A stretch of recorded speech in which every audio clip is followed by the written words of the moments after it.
सोयरे हो अख्ख्या 3 दिवस झालं माझं गाव पाण्यामध्ये बेजार आहे। बेजार म्हणजे काय, यायचं शेतकऱ्याचं नात नुकसान झाले। यायच्या उसानं पाणी, यायच्या सोयाबीननं पाणी, यायची बैलजोडी वाहून गेली, यायचे पैप वाहून गेले, यायची इकणं वाहून गेले, यायचे जुकणं वाहून गेले। आमच्याकडे लक्ष द्यायला कोणताही नेता आणि कोणतंही सरकार बघायला तयार नाही। आता 4 दिवसाखाली उघाड होती तर माया गावामध्ये लोक प्रचाराला मावना गेलं, या पक्षाचे आलंय, त्या पक्षाचे आलंय, ह्यानं आलंय, त्यानं आलंय, आणि आज आमच्याकडे कोणी बघायला तयार नाही। नुसतं घरातूनच म्हणाले तर ही आमचा मतदारसंघ होय, ही आमचा मतदारसंघ होय। घरातून तुमचा मतदारसंघ होय?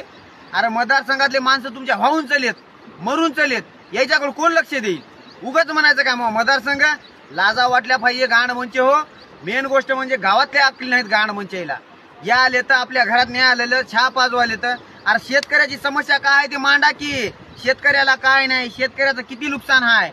मै शासनाला हात जोडून विनंती आहे, शेतकऱ्याचा सर्वे करा, कोणाचं नुकसान झालंय ते बघा आणि शेतकऱ्याची भरपाई द्या।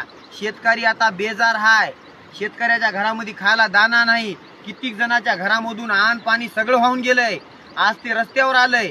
याचा सर्वे करा आणि तातडीनं यांना मदत करा। माझी एवढीच हात जोडून नम्र विनंती आहे तुम्हाला, नाही तर अशानं शेतकरी मरून जाईल।